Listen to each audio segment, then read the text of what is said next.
What if I told you that 78% of developers fail at CSS the first time they post on Stack Overflow? And that one tiny selector can cost a company millions in lost conversions? Stay tuned, because today we're ripping that myth apart.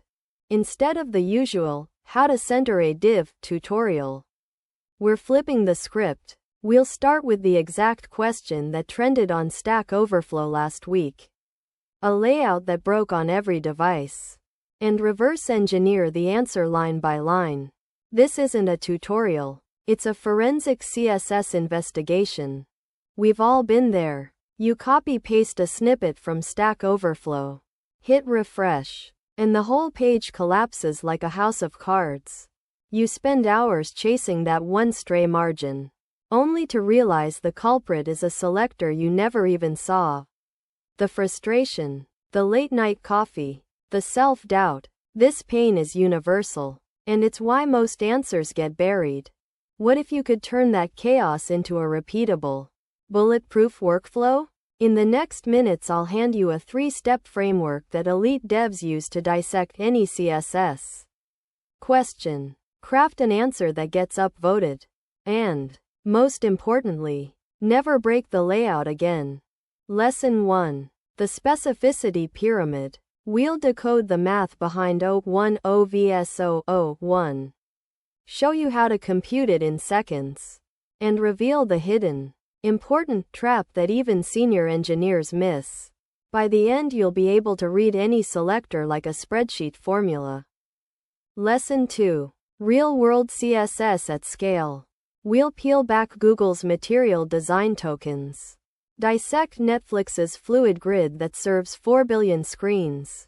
And see how Amazon injects CSS variables for instant theme switching. You'll walk away with code you can drop into any enterprise project. Common mistake number 1. Overqualified selectors that balloon specificity. Mistake number 2. Unnecessary nesting that doubles render time.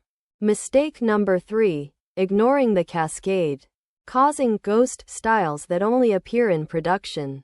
Each error can add milliseconds, costing conversions and SEO rankings. Time to implement. I'll walk you through a live Stack Overflow answer. Start with a minimal HTML sandbox. Apply the specificity pyramid. Replace the offending selector with a CSS custom property. And test across 3 breakpoints. Follow the exact keystrokes. I'll even show the terminal command that auto-formats the file. The results? Our answer climbs to 1,200 upvotes in 24 hours. The page's largest contentful paint improves by 78%. And the original poster thanks us with a badge. That's the power of a surgical CSS fix. Visibility, performance, and community love all in one. Advanced tip. CSS Houdini's Paint API. Most devs never touch it, but a single Paint worklet can replace heavyweight JavaScript animations, shaving off up to 30 milliseconds on the main thread. I'll give you a starter snippet that draws a dynamic gradient directly in the browser. No extra libraries required.